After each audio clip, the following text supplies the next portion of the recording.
দোনা মালিপা এক আর কি। শোনেন, এই দুই প্রেমিক যে মারামারি করতেছে যে মেয়েটার জন্য, ওই মেয়েটা আমারও এক্স। সো এই মেয়েকে আমার খুব ভালো করে চেনা আছে। এই মেয়েকে ডাবল ট্রিপল চন্দ্রপল সবকিছু করানো সম্ভব। বলেন কি? জি, এই মেয়ে ছিল আগে এলাকার ক্রাশ, এখন হয়ে গেছে প্রতিটা ছেলের ক্রাশ। কে সে মেয়ে? নাম তানি, চিনবেন না জানি। কোন তানি? কোন তানি বুঝেন নাই? এ বাসার দোতলায় থাকে, দেখতে সুন্দর, ছিমছাম গরম, হাসিতে ফাঁসি নিশ্চিত মরণ। মানে কবির চৌধুরীর মেয়ে তানি? ওয়াও, বাহ, আপনি তো মেয়েকে চেনেন। আপনি তো এলাকার নাম মনে হচ্ছে, আপনি মেয়েকে চেনেন কিভাবে?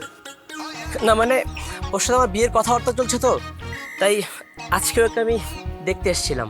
ও, দেখতে আসছেন?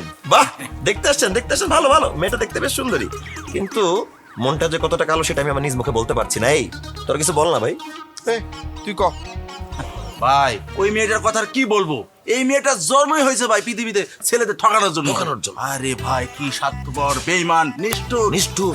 আর চরিত্রের কথা কি বলবো? তওবা, চরিত্রহীনা, ও বলা যাবে না মুখ দিয়ে। একদম বাজে চরিত্র ভাই। কত ছেলেরা যে ঘুরাইছে, পুরো এলাকার ছেলেরা এখনো কাঁদে। ভাই আপনার জীবনটা শেষ হয়ে যাবে ভাই, একদম নষ্ট হয়ে যাবে ভাই, নষ্ট। গেছে অলরেডি। পুরো এলাকার সবগুলো ছেলেই জানে এই মেয়ের চরিত্র কেমন।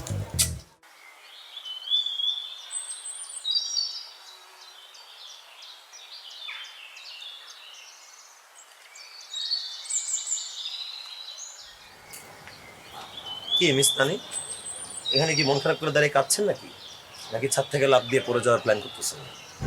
আহারে, আটটা বার ভেঙে গেল, তাই না? সবকিছু চুরমার হয়ে গেল। মন খারাপ করবেন না। কবি কি বলেছে জানেন না? একবার না পারিলে দেখো শতবার। 92 বার তো বাকি। আপনার বিয়ে ভাঙছে জাস্ট, হার ঘর তো আর ভাঙে নাই। তার মানে লাস্ট বিয়েটা আপনি ভেঙেছেন? Yes, definitely I am that person. আমি আপনার বিয়ে ভাঙানি দিয়েছি। ইনফ্যাক্ট ভবিষ্যতে যতগুলো বিয়ের প্রস্তাব আসবে সবগুলো ভেঙে খান করে দিয়ে এখান থেকে বিতাড়িত করে দিব। কি মনে করছেন আমার চাকরি নিয়ে নাটক করছেন না? আমি আপনার এত সহজে ছেড়ে দিব? বিয়ে যদি করতে চান এই বাসায় থেকে আপনার আর বিয়ে হচ্ছে না। বাসা ছাড়েন, বিয়ের জীবনটা উপভোগ করেন, সুখে শান্তিতে বসবাস করেন, নাহলে ম্যারিড লাইফ আপনার চোখের সামনে আর আসবে না। Thank you. আপনি যে কি উপকারটা করলেন আমার আপনার কোনো আইডিয়া নেই। Thank you so much. Oh my god, আরে আগে 7টা বিয়ে তো আমি ভাঙছি, এই 8 নম্বর বিয়েটা কেমনে ভাঙবো সেটা বুঝতেছিলাম না, মাথা কাজ করতেছিল না। আমার মতো একটার পর একটা মনে করেন পাত্র নিয়ে আসে গরু দেখার মতো। কিন্তু আমি তো বিয়ে করতে চাই না, আমার অ্যাম্বিশন আছে। আমি ধরেন আমার চাকরিটা একটু সেটেল হবে, আমি দেশে বিদেশে ঘুরতে যাব, আইসে তারপর বিয়ে করবো। আমার মার কথা না, এখনই বিয়ে করতে হবে।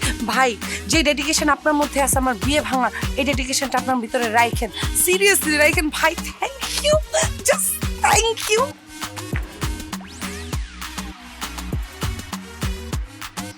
ক্ষতি করতে চাইলাম, উপকার হয়ে গেল। হ্যাঁ, কয় কি